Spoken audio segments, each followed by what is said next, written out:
Like I said, good evening, everybody. My name is Nicholas Bellamy. I am the Business Consulting and Finance Career Industry Advisor at the Cawley Career Center. And this evening, we're going to be talking about case interview strategies for consulting cases, and that includes consulting cases on the commercial consulting side, the government consulting side, tech consulting, and in-house consulting.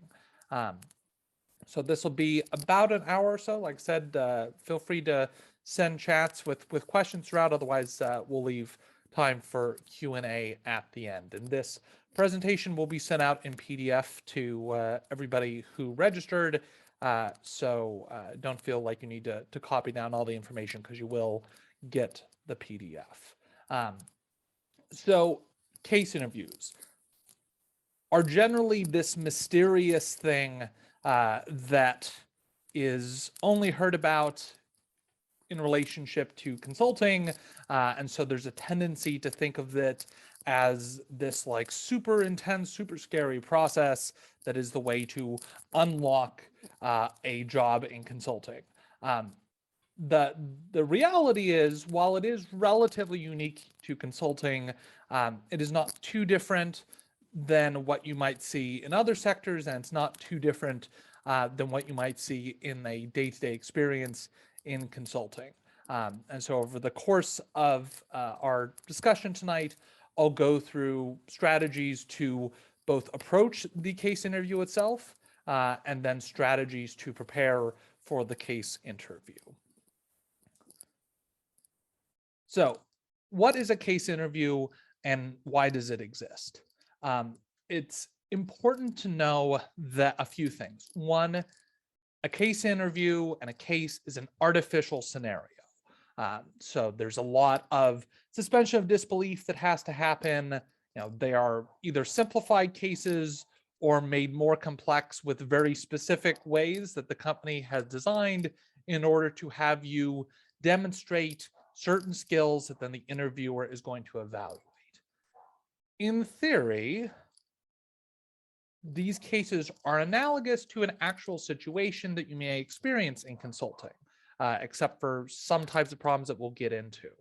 So the sorts of cases and problems that you'll see will generally be of the type of, our client is facing such and such challenge, and they've hired our consulting company or the team that you're on to create a recommendation or help them solve this problem. Now, where the discordance between that analogous real world situation and the artifice come in is that in a real world situation, it's not just you, it's you with your team, with your manager. It's not you without any calculator. It's obviously you with your laptop. And it's not you for just 30 minutes. It's you and a team with multiple weeks, if not multiple months or a year or more, working on this. So the scenarios themselves are relatively analogous to reality, but the situation is artificial. Really, what interviewers are assessing you on during the case interview is, can they imagine you being on a team that they manage? So again, can they imagine you being on their team that they're currently managing? So as you might guess, that's a very subjective assessment, and case interviews are at their heart very subjective.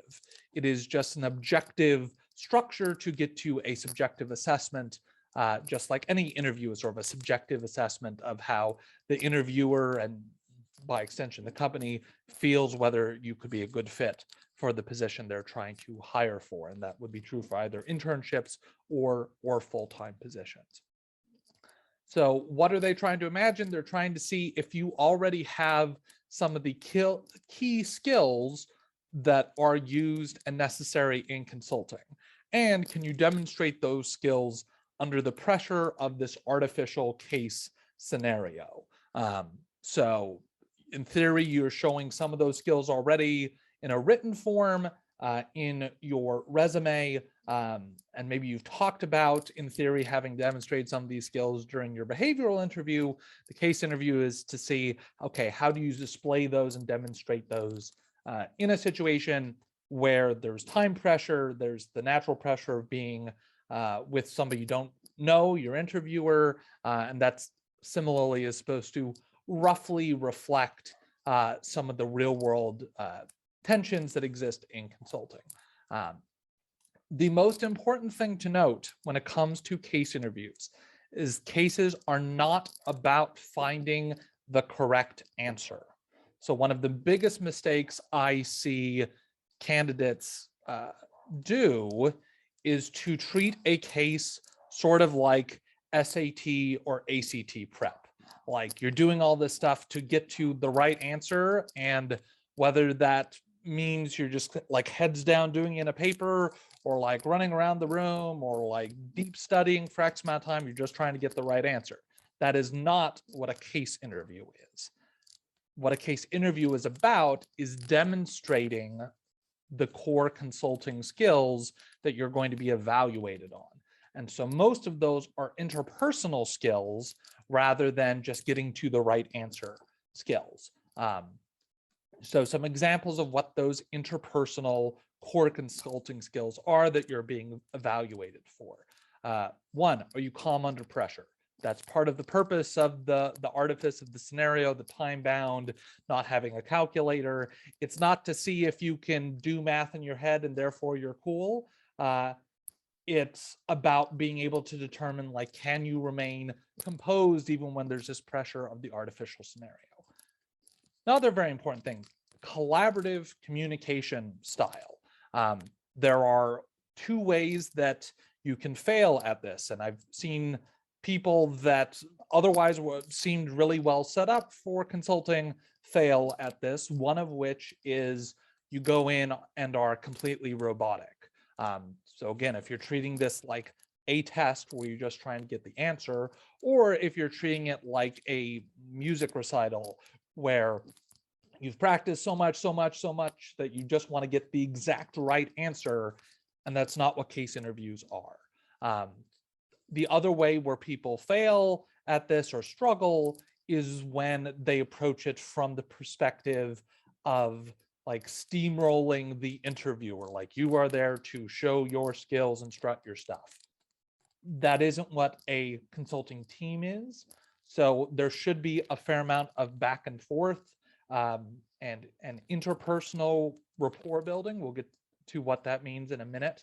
And that really is a core part of the interview, because again, the interviewer, which is usually a manager, senior manager at the firm, they're assessing whether they could imagine you being on their team. So they're not looking for a super robotic person, nor are they looking for someone that's potentially going to like verbally steamroll everybody else on the team, but can you bring sort of a collegial atmosphere to the discussion? The more obvious things like critical thinking capabilities, can you problem solve? And most importantly, can you verbally explain your processes to another person? Really, this is what separates a case interview from just giving a correct answer on a test. This is not about getting the correct answer as much as it is about being able to verbally explain to your interviewer your logical thought process to get to that answer. So that means very little should be internalized. So you're talking through, okay, I would break this down into 3 different components, or you're talking verbally through math. So you would say, okay, if $500 over 4 quarters, that would be $2,000 per fiscal year. So even if you are a person that really likes to focus, write down your answers, get it written down first before you talk, that's okay. But at some point you will need to fully verbally walk through your entire thought process, including the math. So when it comes to how best to practice for cases, it's really about practicing with a friend or a family member rather than just you by yourself going through this big casebook. Other core consulting skills, again, make general sense. Can you take a nebulous and complex problem and break it down into constituent parts that you can assess? Are you familiar with common business problems and solutions? Note that doesn't mean that you have to be a business student or have taken specific business school classes, but you should be familiar with what are some of the challenges that businesses face. What are common factors that businesses need to think about when it comes to profits, operations, growth, and this would include even for government and nonprofit consulting. We'll get into how those cases are different, but at their core, they're still structured around how do you help an organization deal with its organizational challenges, often related to money, operations, leadership, etc. Can you discern relevant from irrelevant info? So you'll get a lot of data in a case, a lot of it is irrelevant. And similarly in consulting, you'll get a lot of data from the client. A lot of it is not going to actually help you answer their problem. So being able to discern, okay, this might be a graph with all these different data points, but maybe it isn't actually useful for getting to the answer. Can you integrate qualitative and quantitative data? We'll talk in a little bit about the range of mostly qualitative versus mostly quantitative cases, but effectively each case will have a bit of both. So can you use qualitative to better understand the quantitative data, and vice versa? And can you combine both of that into a holistic answer that you're providing to the interviewer? Emotional intelligence.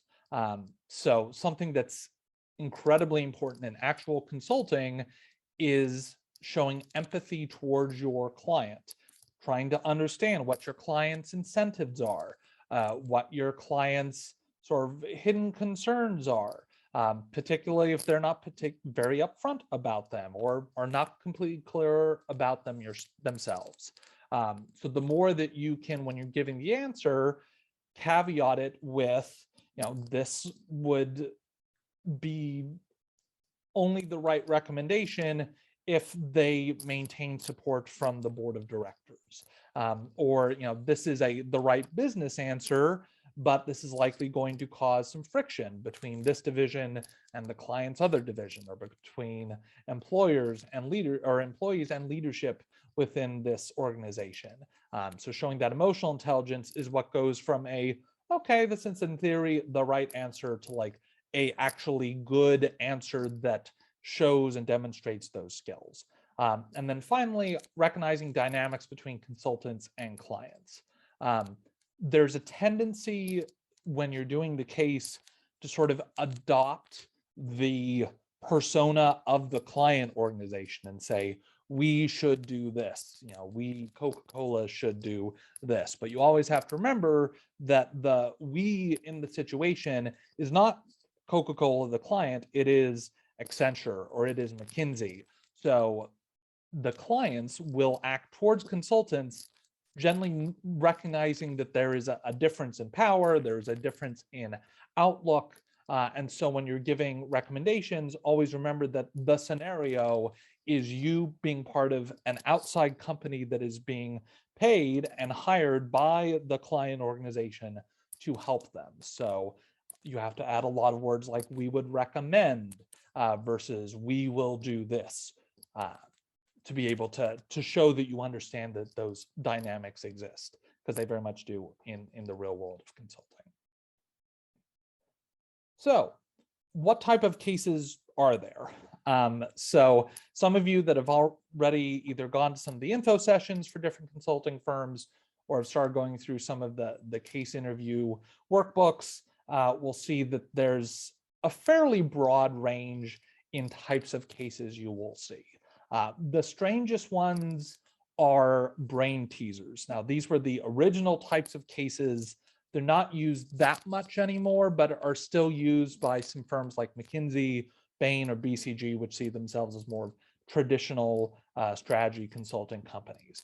Brain teasers rarely have anything directly to do with business, so they instead are sort of surrealist cases that are purely meant to assess your critical thinking and problem solving skills. So one of the classic ones is how many ping pong balls can fit in an airplane, or how many golf balls can fit in an airplane. And so that's obviously a silly question, but you're expected to treat that as a question that you will be able to build some logical structure around to reach some answer. So again, this highlights you're not about getting the exact number of this surrealist question. It's about building a mental framework and verbally explaining it that makes sense. So for example, with the airplane question, I could say, well, let's say an airplane is about 200 meters long by 100 meters wide by 10 meters high. And so this is so many number of cubic meters, but I know though that is sort of a big rectangle, a plane isn't a big rectangle. So let's say 40% of that is the actual plane itself. And I'm writing down these numbers, but I'm also saying them to the interviewer. And then let's say of that plane, let's say 50% of that is actually like open space in the fuselage. And then the fuselage, you've got seats, you've got the cockpit, you've got overhead storage, all this other stuff. So it's a further sub portion of that. And I'll say that is, let's assume such and such size. And if I say a ping pong ball or a golf ball is 1 inch squared or 2 inch squared, then I'm going to do the division to say how many exact ping pong balls go into that plane. Like I'm doing the math throughout, but the point isn't the mental math. The point is being able to build from a weird case to some sort of logical structure throughout. And so that's something that's very important to note, because you'll see, particularly in like first round cases, those types of things are more common. Similar, like how long would it take to drive around the world, or like how many babies are there in Canada? So questions like that, where you're trying to put a structure onto a weird problem. The rest are what would be standard called business cases. And again, that's same sort of cases, regardless of whether you're applying for commercial consulting or government consulting, nonprofit consulting. And these range from the most quantitative cases, which are financial optimization types, to the most qualitative, which are strategy and process improvement cases. Now, particularly those of you that are interested in traditional commercial consulting, so that is at the big 4+1, that's at MBB, you'll mostly be seeing cases that are on the more quantitative side of things. Those of you that are interested in government consulting or nonprofit consulting, you're likely to see more on the strategy and process improvement case side of things, more qualitative. So we'll go quickly through these, but you'll see when you get or look through some of the case interview workbooks that are available on the market that there are lots of different variants of these and lots of different ways that these types can be applied to specific cases. So financial optimization is basically the client is not in the financial place they want to be. Either their revenues aren't high enough, their costs are too high, or their profits are too high, or sorry, profits are too low, or they have stagnant growth and they want to have accelerated growth.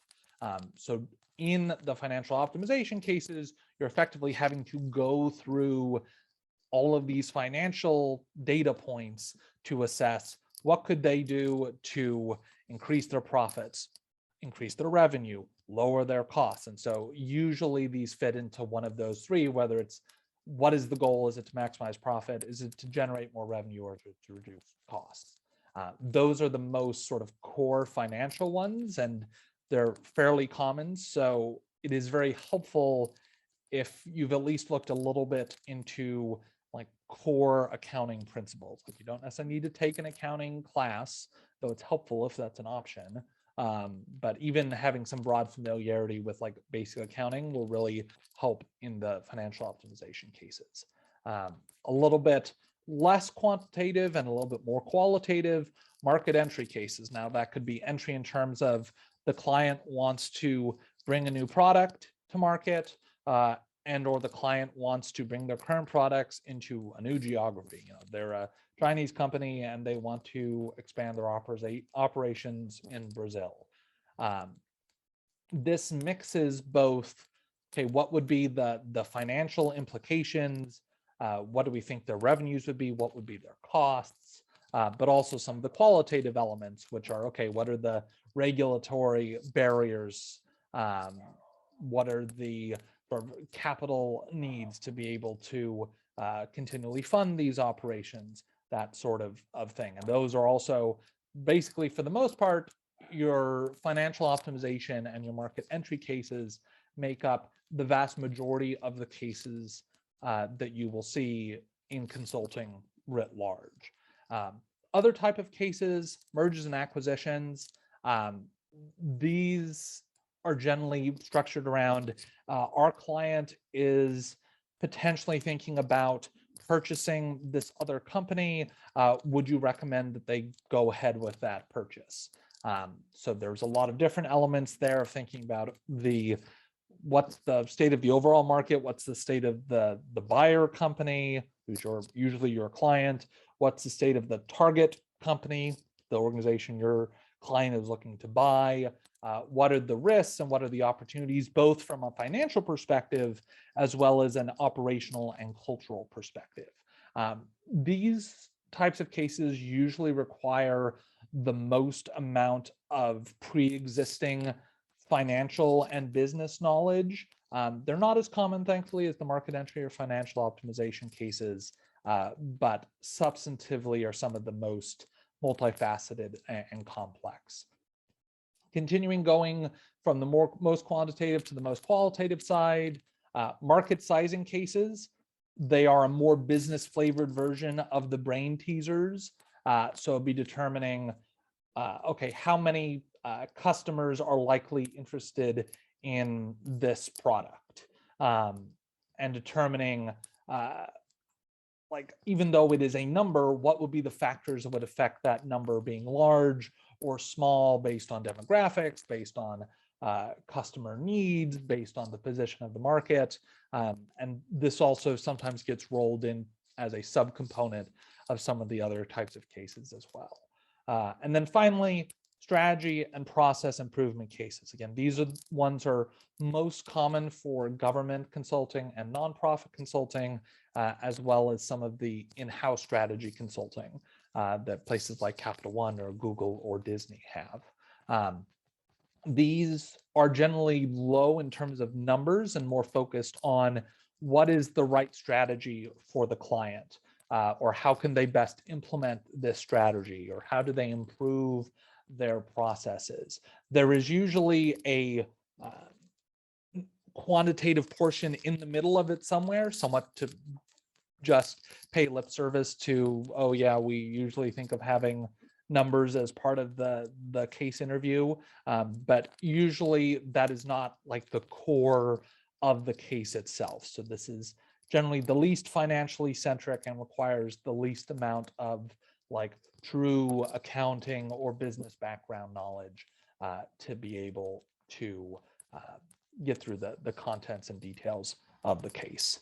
And just again, for those that joined a little bit later, if you have questions, please feel free to put them in the chat, either for everybody, or you can message just me if you don't feel comfortable sharing your question with everyone.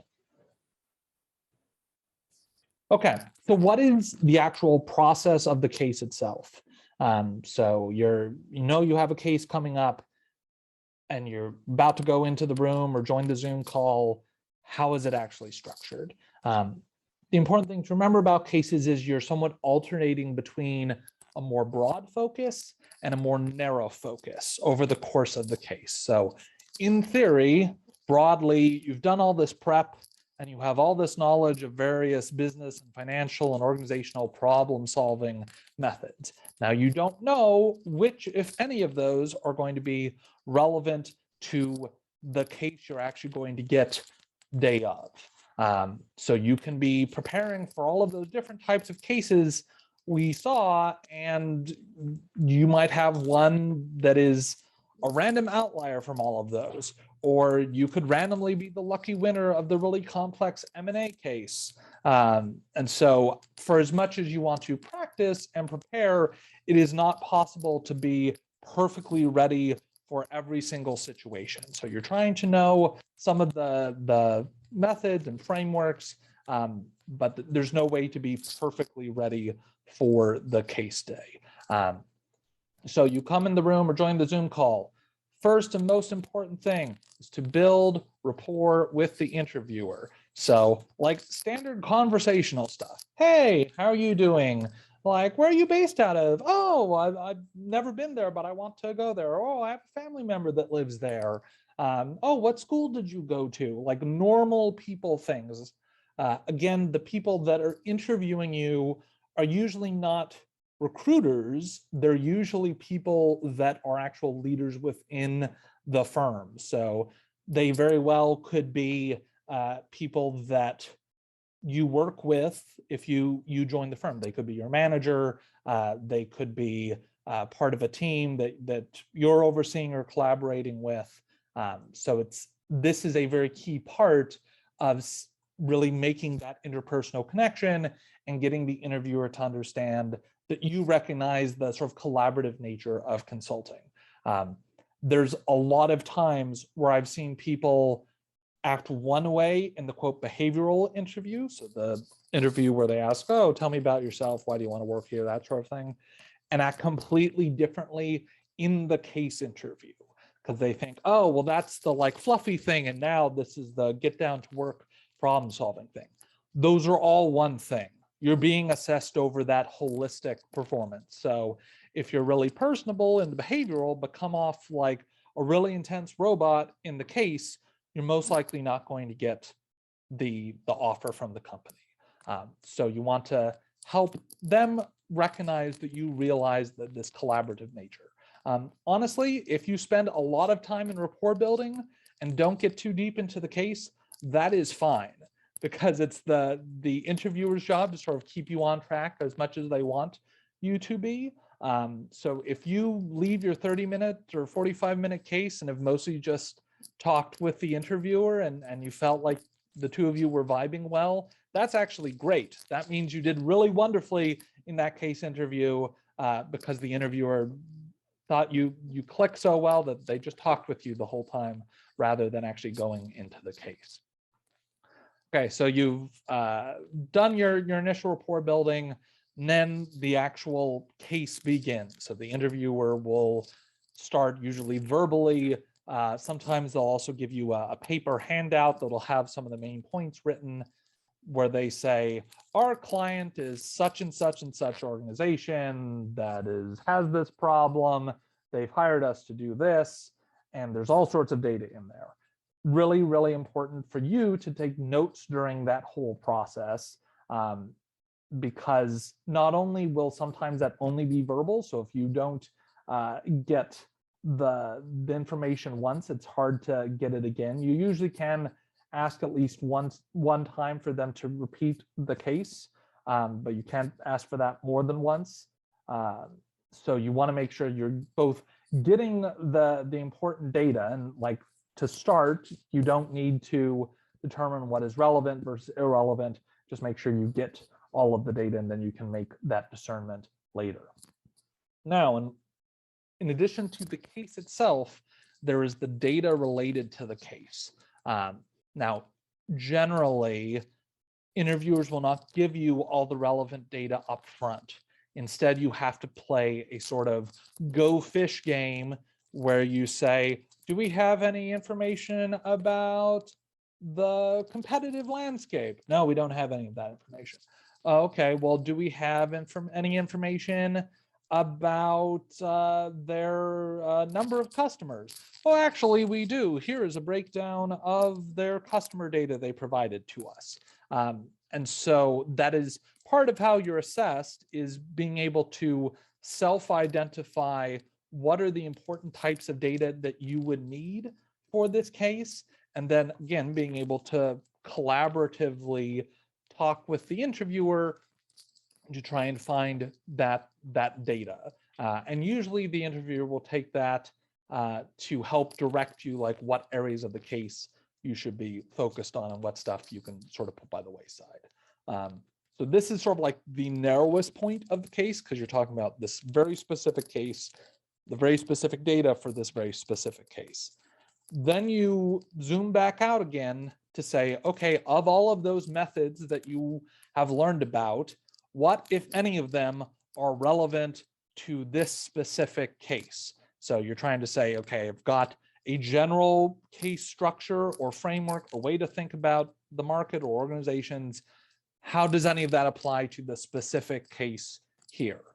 We'll get into this in a little bit, but there are times where sort of pre-existing case structures will work, but there are many times where you're going to have to think on the fly to be able to build a case structure that makes sense for this specific case. And it's always better to build one from scratch, even if it's a little bit rough, than to try and take an existing case structure and fit it to a specific case that it doesn't really work well for. And what you can see over here on the right side of the screen is some of this pro forma language that is usually expected at each of these steps. We'll get into that in a minute, but like this is where you'd say something like, is it all right if I take a few minutes to organize my thoughts? Of all of the steps in this entire funnel process, the most important ones are the personal rapport building at the beginning and the determining the relevant problem solving methods and building your framework in the middle. Do not skimp on either of those steps in terms of the time dedicated to them. You might have the temptation to like zoom ahead to try and get an answer out. Don't give in to that temptation. Give the time to demonstrate those skills that the interviewers are assessing you on. So you said, okay, this seems like the right framework for this case. Now I'm going to apply this framework to the specific case and be able to talk through why this framework makes sense. So, okay, we have a client that's a large organization, and I'm going to think about it from a few different perspectives. I'm going to think about it from their perspective of their products, the perspective of their employees, and perspective of their customers. So products, we've gotten there sort of their traditional products that have existed for a while versus sort of their new products coming out of R&D. They're trying to disrupt the market.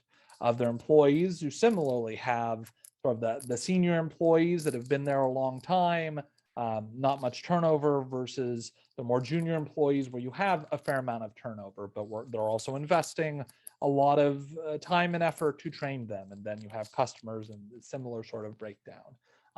And so being able to talk through, okay, there are so many buckets that this thing fits into, and then let's go into each bucket in detail. And that's where you're plugging in the data and other information that you've gotten from the interviewer. So then you finally get to the specific answers. So you want to take all of the analysis you've talked through to give finally a central answer, which again, you're getting to the most specific, which is we should recommend that the client do such and such because of these main reasons. But then at the end, you branch out again a little bit more to say, what are the caveats to whether that answer is a good answer for this client? Again, this is what differentiates like an okay case interview performance from a really good case interview performance, is that you're able to recognize the importance of caveating and minimizing risk by being able to say, this is the right recommendation as long as all of these sorts of criteria hold true. The data is accurate. There's not some huge major shift in the market. There aren't unforeseen supply chain blockages, etc. So you may have noticed I keep using the word case interview performance. That's because in some sense, case interviews are somewhat like a performance. Like not only is it you and the interviewer sort of playing characters, versions of yourself within this scenario, but it also has a lot of general baggage built into it.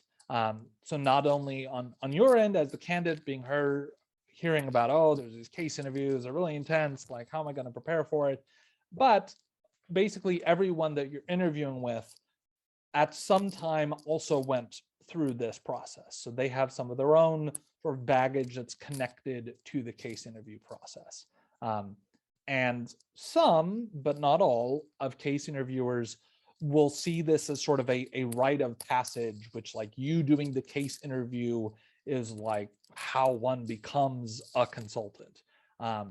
And so for some of those, particularly more traditional case interviewers, are going to expect you to use certain sort of stock phrases as you go through each stage of the process of the case interview.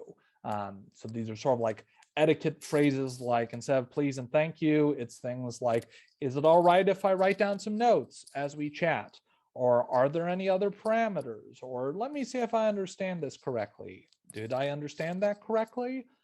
So again, it's not 100% necessary to use some of these stock phrases, but some interviewers so much expect these that it will seem weird to them if you don't use them. Again, it doesn't have to be word for word each of these, but they are relatively frequently used generally as like a transition point. So in theory, okay, the interview is about to begin the case prompt. Is it all right if I write down some notes as we chat? You generally do say that even in client meetings, because otherwise you're just sort of looking down at your paper, not at them. And this is to indicate, I recognize I'll be looking down at my paper, but that doesn't mean I'm not listening to you. It's just I'm trying to take some notes, and I'm going to express that via a question where I'm asking your permission to take notes. Similarly, be like, would it be all right if I ask you some questions about data? Again, it's like you're asking permission, not because they're actually going to say no, but because that is the etiquette of case interviewing. So things to keep in mind when going through part of this case interview performance, which feed into those core consulting skills that you're being assessed on. So in terms of some detail, so I already mentioned the sort of go fish game that happens when you're looking for data. Usually interviewers will either say, don't worry about it, which means that's not a direction you need to go down. Don't worry about the competitive landscape, or don't worry about whether the employees like this direction or not, that it's not built into the case. In the real world, it might be very important, but again, you're in the artifice of the case where they have pre-structured a certain background that you're going to be going through. The interview might also say, oh, let's say it's about 20%. That means that at least the specific data that you're asking for is not super integral to the case answer. Because if it was, then they'd usually say it is 20%. So that means not that it's wholly irrelevant, but like the specific number isn't going to make much difference. Or sometimes they will give you a whole data sheet, like a printed sheet, or will, if you're on Zoom, share a screen or send a file to you, and it will have all this data, which means congratulations, you've unlocked the secret dialogue tree to get all the data you needed, or at least some of the data you needed. And I've added at the bottom here, and again, I'll send this out to folks, some common useful data to ask for, almost regardless of the case. And of course, there are more questions that you would ask about specific cases, but like, are there other competitors in the market? What's their current financial position? Have they done this before or something similar? And how did it go? Like, what are some benchmarks that potentially other companies have used for a similar effort, so that maybe we can peg the recommendation for the client to what other companies have seen. Similarly, there's a bunch of frameworks that are frequently used. Again, it's important to match the framework to the case, not the case to the framework, because the case is a given. The framework, you can sort of choose how best to structure that. So never say, oh, I must use Porter's 5 forces here, or I must use a people process technology structure here. Like, if it makes sense for the case, great. And if it doesn't, this at least can give you a sense of what are some of the main concepts to think of. For example, some of them will be intuitively thinking about, okay, the client is in such and such industry. There seems like there are sort of subsections of that industry that intuitively make sense. Like, I've never worked in the tourism industry. I've never worked with a tourism client, but if someone said, oh, we are trying to assess what the global impact of COVID-19 has been on the tourism industry, I would say, okay, so I guess there are sort of 4 sections of tourism. There's like the actual transportation, like the trains, the cruise ships, the airplanes, the buses, etc., and all the costs surrounding those. There are like the actual sites, whether those be like historical sites or museums or beaches or parks, and sort of the dollar amount around access to those. The hotels where the tourists sleep, or the Airbnbs or the inns, etc. And then there are services like restaurants and shopping that get extra boosts from tourism. So the theory is, if you're given like a question where it's sort of, you need to think how to break down an industry, can you intuitively sort of come up with some buckets that make sense? And again, this is why this is a portion of the case interview where you really want to take enough time to be able to determine what type of framework makes most sense. And there are things like profitability framework, which is pretty basic, but you then start getting into, okay, what are variable costs, what are fixed costs, or Porter's 5 forces related to competitive landscape, things like the BCG growth share matrix, where you're comparing the size of market share that a client or its products have versus the growth in sales of that product. People, processes, technology is a common used structure, particularly for like government and nonprofit cases, where it's sort of the intersection of thinking about, okay, is an issue with our leadership and the structure of the client's organizational divisions? Is it an issue with their processes or their supply chain, or is it a software issue? Do they have too much data but don't know what to do about it? Do they not have enough data? Usually it's a mixture of all of those, but that can give you a structure to start thinking through these. And again, M&A frameworks are some of the most complicated in terms of requiring a fair amount of pre-existing financial and business knowledge, but basic concept being, is this a good idea that the one company buy another company? Are there areas where there are synergies, like, oh, we have similar products, so we can merge those together, or we have divisions that are analogous to one another, so we can merge them and usually lay off the people that we don't need and just keep a smaller division for both sides of the company. And is there discordance?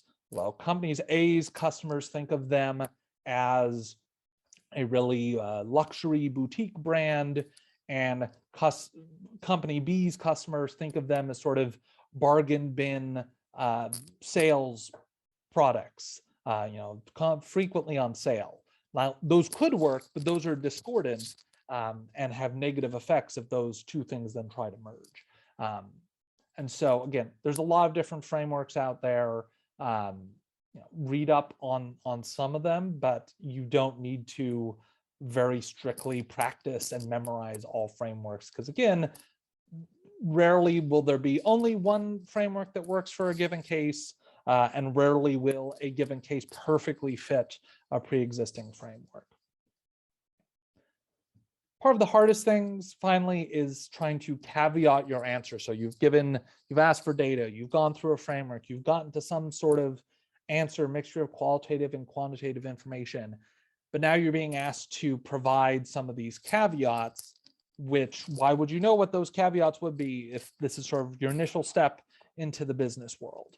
The importance of this part of the process is that in consulting, you're asked often to be both confident in your recommendation, but also shielding you and your team and your company from risk or liability if the recommendation doesn't work out. So, your company advised the client to downsize its workforce. Well, now a bunch of people are laid off and the company is near to going bankrupt.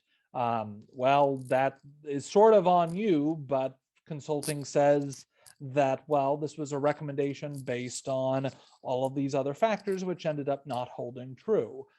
So to show your understanding of those realities, you will want to include some of these caveats at the end of your recommendation. So for example, like, this recommendation is a good one as long as the shareholders remain supportive of company leadership. Because if they're not, that means, well, the company leadership won't have the money, resources to be able to do this more strategic plan. This works just as long as this doesn't piss off all of our employees. And now we're having a massive brain drain as people leave to other companies.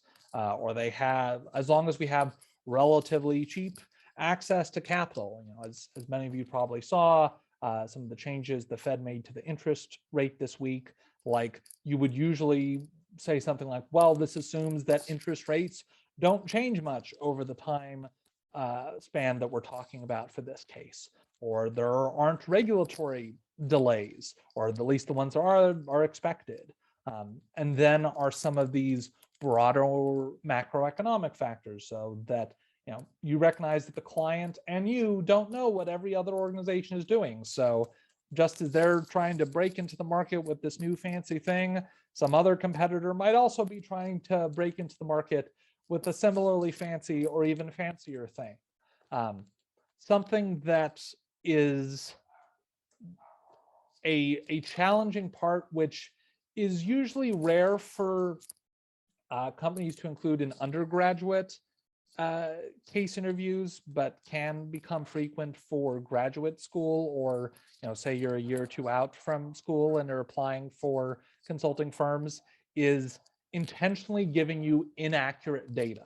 Now, I think that's sort of cruel, because even though that does happen a lot in the real world of consulting, they're just sort of cruel to gaslight you with oh, the data was this, oh, just kidding, that wasn't the actual, that data was wrong or corrupted or whatever. So it's always a good thing to throw in, oh, well, this assumes that all the data that I was given or that the team collected is mostly accurate, all else being equal. And then similar things around this determines that there are no major shocks, there are no major wars, there's no major collapse in the housing market again, and things like that. So again, the caveating helps you signal your knowledge and understanding of some of the nuances and intricacies of consulting, so that then the interviewer can say, oh yeah, they would definitely be a good fit for our role with this company.